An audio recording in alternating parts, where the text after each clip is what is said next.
El atenolol es un fármaco que pertenece a la familia de los betabloqueantes o también conocidos como bloqueadores adrenérgicos, es decir, afectan al carácter simpático del sistema nervioso autónomo o vegetativo. Y dentro de los betabloqueantes es un betabloqueante de tipo selectivo, puesto que tiene alta afinidad por los receptores de tipo beta 1. Aquí podemos encontrar la fórmula y estructura química del atenolol.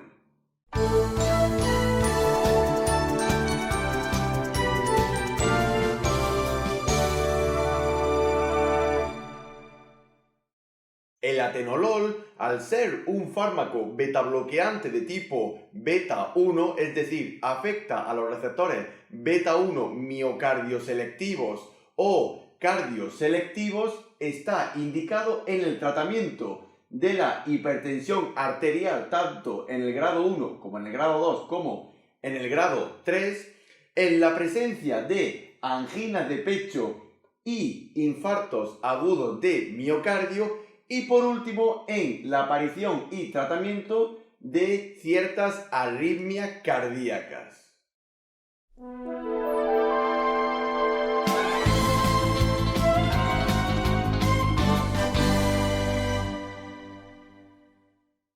El atenolol está totalmente contraindicado en procesos como por ejemplo la bradicardia o disminución natural de la frecuencia cardíaca, en los shocks orgánicos más del tipo hemorrágicos y cardiogénicos, en la propia hipotensión arterial y la insuficiencia cardíaca de tipo descompensada, en arritmias cardíacas como por ejemplo en los bloqueos auriculoventriculares de tipo grado 2 y de tipo grado 3, en afecciones del sistema vascular como en las vasculopatías y por último en la acidosis metabólica. También deberemos de tener especial precaución del atenolol en la administración a pacientes que presenten una insuficiencia cardíaca de tipo compensada y en los bloqueos auriculoventriculares de tipo 1, así como también deberemos de tener precaución en pacientes que presenten un inicio de vasculopatías y, por ejemplo, también en afecciones pulmonares de tipo obstructivas como la enfermedad pulmonar obstructiva crónica y enfermedades pulmonares de tipo restrictivas como el asma. El atenolol es un fármaco que deberemos de retirarlo poco a poco. No se recomienda un cese brusco de la administración, sino ir retirándolo poco a poco de manera gradual. Al ser un fármaco cuya eliminación suele ser de tipo renal, deberemos de tener mucho cuidado en su administración a pacientes que presenten una insuficiencia renal, siempre teniendo en cuenta el valor de la misma con el aclaramiento de la creatinina. También decir que el atenolol es un fármaco fotosensible, es decir, le afecta la exposición a la luz, así que siempre deberemos administrarlo en condiciones donde no haya una alta luminosidad. Y finalmente decir que el atenolol también deberemos de tener precaución en los niños y edades juveniles, así como también en la tercera edad, puesto que siempre debemos cuidar a nuestros mayores.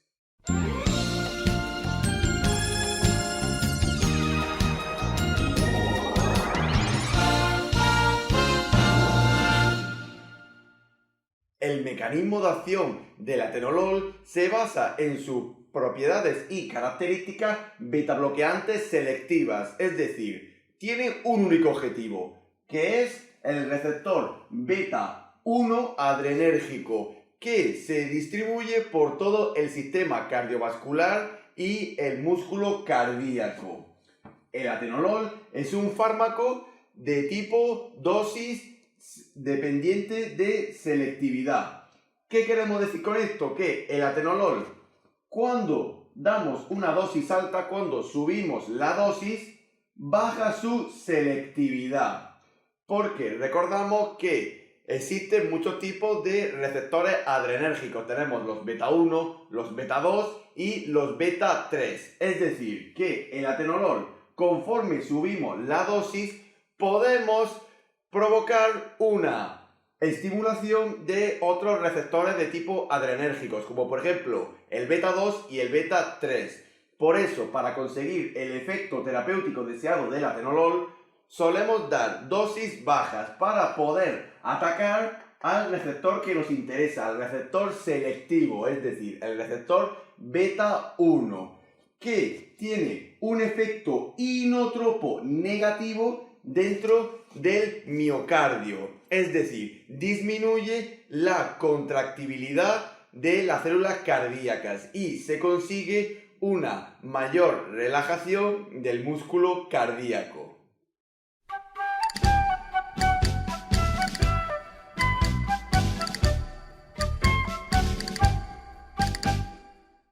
La vía de administración más usual del atenolol suele ser la vía parenteral de tipo intravenosa lenta, muy importante, lenta, tanto por vía periférica como por vía central, y también tenemos la vía enteral, por ejemplo, de forma oral o por sonda nasogástrica, debido a la presentación en comprimidos y pastillas del atenolol a dosis de 50 miligramos y 100 miligramos.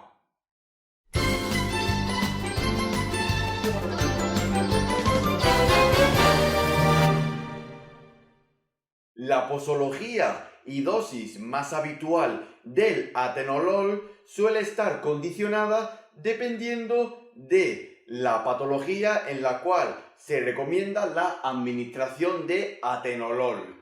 Por ejemplo, en los episodios de hipertensión arterial en cualquiera de sus grados, podemos administrar de 50 a 100 miligramos cada 24 horas.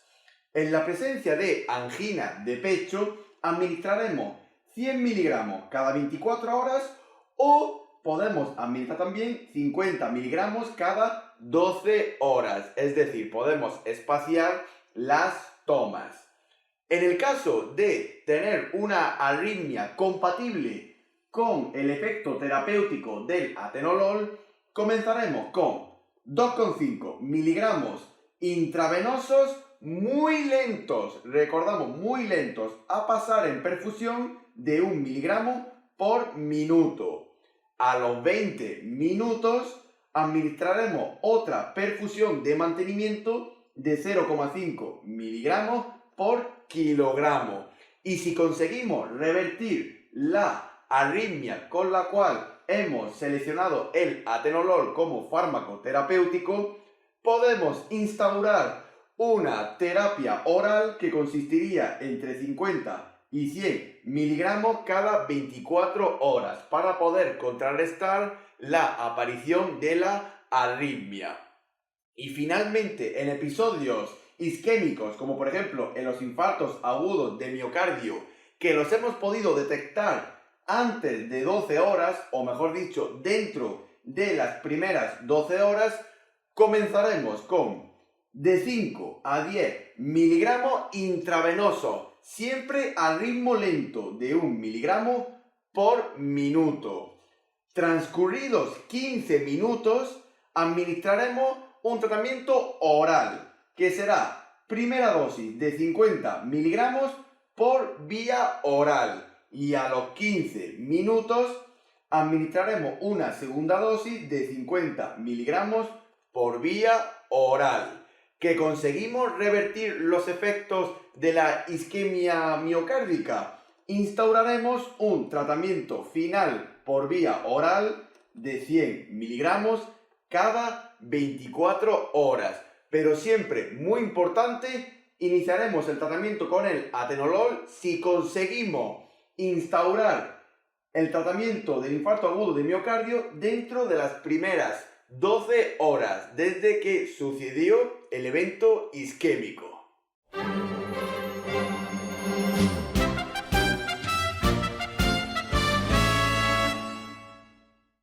Dentro de la terapia ENI compatibilidad e incompatibilidad del atenolol con el resto de la farmacología actual existente, recomendamos una revisión bibliográfica de la misma con respecto al atenolol, puesto que tiene una gran diversidad de compatibilidad e incompatibilidad con el resto de los medicamentos conocidos.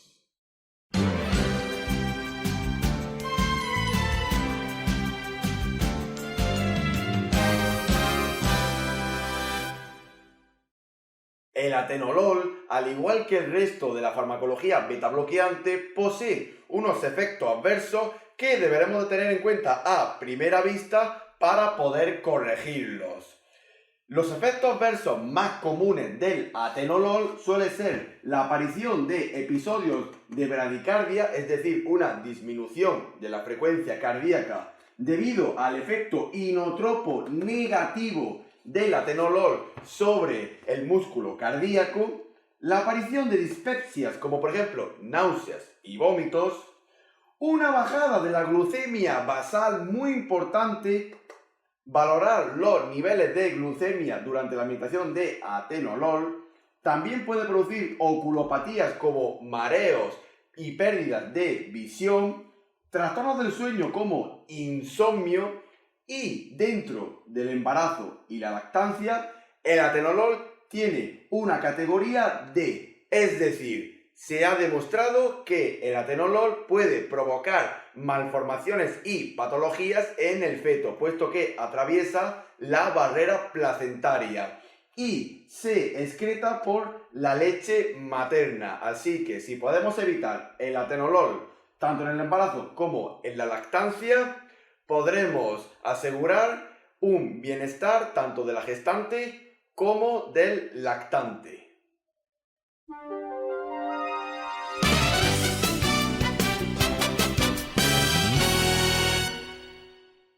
Finalmente, nos queda hablar de las características del atenolol sobre el sistema renal o el sistema nefrológico.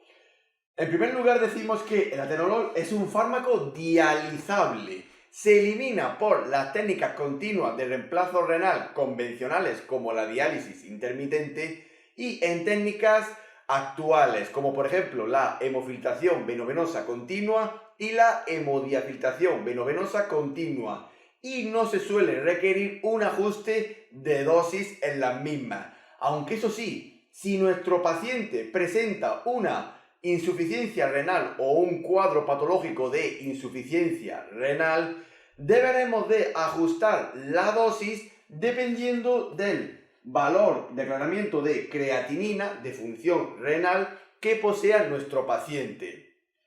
Si, por ejemplo, administramos el atenolol de forma oral, solamente de forma oral, en un paciente que presenta un aclaramiento de creatinina entre 15 y 35 mililitros por minuto, administraremos de 50 a 100 miligramos en días alternos. Quiere decir, el lunes le damos 50 miligramos, el martes no damos nada y el miércoles otros 50 miligramos. Espaciamos las tomas.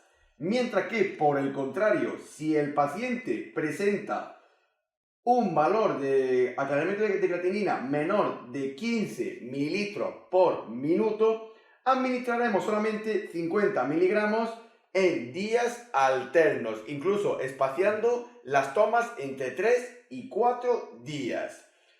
Y finalmente decimos que si el paciente le administramos el tratamiento parenteral del atenolol, si tiene un aclaramiento de creatinina entre 15 y 35 mililitros por minuto, le administraremos un máximo de 10 miligramos cada 48 horas, es decir, cada 2 días. Y por el contrario, si tiene un valor menor de 15 mililitros por minuto de aclaramiento de creatinina, le administraremos 10 miligramos máximo cada 96 horas, es decir, cada 4 días.